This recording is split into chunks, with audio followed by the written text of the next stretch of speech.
perfecting my my marshmallow roasting skills, getting that perfect golden brown hue on the marshmallow. What do you guys think? Do you guys like burnt marshmallows, or do you like golden marshmallows? I prefer the golden kind. So, did anybody else roast marshmallows yesterday? It was the 4th of July. Hey, happy 4th of July. I hope you had a blast. I know I got to roast marshmallows. You know, this is going to take all day. I got to roast marshmallows and I got to watch the fireworks. It was so much fun. Hey, can you tell me in the comments, have your mom or dad comment, tell me, what did you do for the 4th of July? I want to hear. It was a fun day to celebrate and have a blast. Hey, we're going to have so much fun in Living Faith Kids today. I hope you are ready. We are going to start with a game. I'm going to put these guys away. We are going to start with a game, and it is called What's in the Box. I have this fancy white box, and there is a mystery object inside of the box. What I'm going to do is shake it, and I want you to see if you can guess what is inside. If you don't know, that's okay. Just give your best guess. It could be anything, but I'll give you a couple hints. The first hint, the thing that is inside the box is not alive. So I did not put a kitten or a puppy in the box because that would just be mean. We want to make sure we're taking care of God's creatures, right? The other thing is that the thing that is in the box is actually going to be smaller than the box. So if you guessed the front door, it's not the front door because that's too big, right? All right. Are you guys ready? I already put a special object inside the box. I'm going to shake it, and I want you to shout out your guesses as loud as you can, okay? Are you ready? Here goes. Okay, I want to hear your guess in 3, 2, 1. What is it?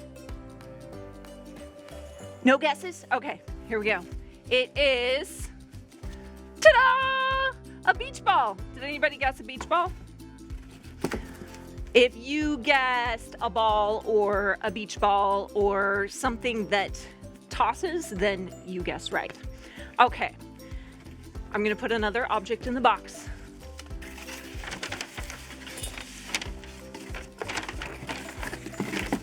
Are you guys ready to guess what this one is? Here we go. Guess in 3, 2, 1. It is a stuffed animal.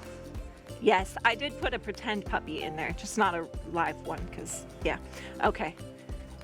All right. Are you guys ready? We're going to do another one.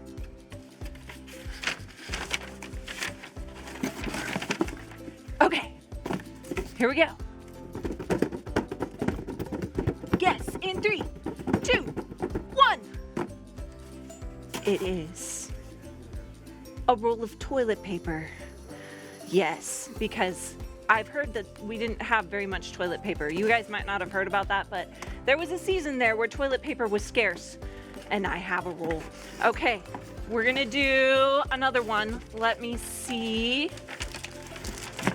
There's all sorts of objects in here. This one.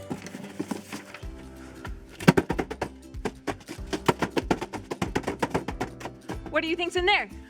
Give me your guess in 3, 2, 1. It is fruit snacks. Who likes fruit snacks? I like fruit snacks. Okay. Should we do one more? I want to do one more with you guys. All right, let's see. I'm gonna put in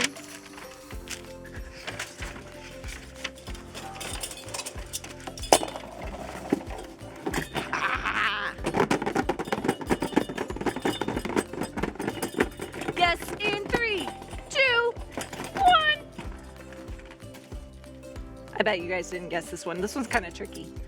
These are jar lids. Have you seen these before? They kind of sounded like bells a little bit, didn't they? Okay, I want to know, how did you guys do? Did you get lots of guesses, a little bit of guesses? How many points did you end up with at the end? You can tell me in the comments. All right, I want to say hello to Paul and Abigail and Elise. I am glad that you're here today. I miss you guys. It's good to see you on Living Faith Kids Online. And I'll say hi to Jaden and Haley and Savannah. Good to see you, kiddos. And Troa's here. Hi, Troa. I also see that Rune is on. Good to see you, Rune. And I'm saying hi to the Toronto family. Hey guys, it's good to see you on today. And the Wright family's on, and Nellie, Gus, and Noah. Hey, I'm so glad you're here today. I hope you guys had a happy 4th. And of course, I see Elizabeth and Eli and Josiah and Theodore. How's it going? And the Lancaster girls, good to see you. Thanks for stopping in. Hey, we had so much fun with that game where we were trying to figure out what is in the box. Now, something's interesting about that. Sometimes things sound different than what they really are. Sometimes things seem different than they really are. And we're going to see that a little bit. We'll talk about it more after today's Bible story. But for now, let's check out what the Bible has to say. Timothy lived in a town called Lystra. His father was Greek and a Gentile, but Timothy was raised in the Hebrew faith like his mother and grandmother. When Timothy was very young, a man by the name of Paul visited Lystra and told the people about Jesus. My friends, hear this. Jesus died on a cross, and God raised him from the dead. And now, through him, everyone who believes is set free from every sin. Many people in Timothy's hometown became believers, including Timothy's grandmother Lois and his mother Eunice. Soon, Timothy himself became a follower of Jesus. And now, about a year after Paul's first visit to Lystra, Timothy was becoming a well-known member of the community of believers. Even as far as the town of Iconium, he was known for his kind and selfless acts, like the time he saved Beatrice's cat. Augustus! Augustus! What's wrong, ma'am? Oh, Timothy, it's my cat Augustus. He's climbed up onto the roof again and won't come down. Whoa. He's pretty high up there, but I think I can get him down. Oh, bless you, Timothy. Such a fine boy. Then there was the time that Timothy helped Marcus, the stonemason. Whoa. Oh my goodness. Marcus, are you okay? Yeah, can't say the same for my cart, though. The rear axle split right in two. Now how am I gonna get all these rocks to the wall I'm building? How far do you have to go? That's just over the hill there, but this cart's not going anywhere. Then I guess we'll have to carry the rocks one at a time, huh? Let's see if we can find others who can help. Without any concern for himself, Timothy showed God's love whenever he saw the opportunity. So the next time Paul visited Lystra, he heard nothing but good things about this young man named Timothy. He's always so helpful and he adores my cat. Doesn't he, Augustus? Meow. Meow. Oh, yeah. You'd like Timothy. He's a hard worker, and he's got the heart of a servant, no doubt about that.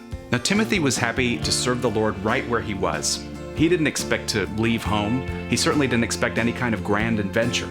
But one afternoon, as he was sitting down to enjoy lunch with his grandmother, he heard a knock at the door. Hello, Timothy. My name is... Oh, no, I know who you are. Paul had paid Timothy a visit. What are you doing here? Timothy, don't be rude. Invite the man in. Oh, right. Sorry, Grandma. Yeah. Would you like to come in? Certainly. Offer him some tea. Would you like some tea? And a piece of pie. Or a piece of... I'm fine, thank you. Timothy's nervous stomach gurgled. Paul was in his house. The great preacher and leader, the world traveler. And what's more, if it hadn't been for Paul, Timothy might never know about Jesus. What are you doing here? Why are you here, sir? I came to see you. Me? Why would you come to see me? I've heard good things about you, Timothy. How kind you are, how devoted you are to the Lord. I'd like you to join us on our next mission. Your next mission? Like a trip? Oh, yes. We'll be going to Philippi, Thessalonica, Athens, really wherever God leads us. There are people out there who've never heard the good news. We're going to bring it to them. Timothy was speechless. This was the opportunity of a lifetime. He was ready to pack up right then and there. but something stopped him. Wow, wow. I mean, are you sure you're at the right house? I mean, I'm not, a famous preacher or anything like you. I mean, I don't really know how I could help you. I've got this friend Hester. Oh, now he'd be a good preacher. He knows scripture like the back of his hand. I could show you where he lives if you want. No, Timothy. You're exactly the person I'm looking for. You don't have to be an expert to do what I do. You just have to be willing to love others and to let God work through you to do what He wants to do. And from what I've heard, you're already doing that. Well, don't say another word, grandson. You are going. And so it was agreed. Timothy packed his bag and prepared himself for this new chapter in his life. Before they left, the elders from the church in Lystra gathered around Timothy to pray for him. They laid their hands on him and asked God to prepare Timothy for whatever lay ahead. Timothy felt encouraged and emboldened by the Spirit within him. He didn't know what they would see or who they would meet in Philippi or Thessalonica or wherever God was leading them, but he took comfort in knowing that God would give him what he needed to make a difference. Now, Timothy probably didn't think he was doing a lot of really big or special things, right? He was just taking care of the little things. He simply chose to serve because he loved God and he loved people. Now, God can do big things with little things that we choose to do.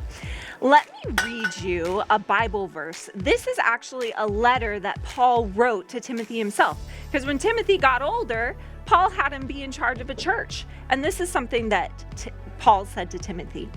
It's in 1 Timothy chapter 4, verse 12. It says, "Don't let anyone look down on you because you are young, but set an example for the believers in speech, in conduct, in love, in faith, and in purity." So what Paul is saying to Timothy is, you don't have to be old in order to follow God's plan. You don't have to be old in order to show God's love in the little things or to be faithful in the little things.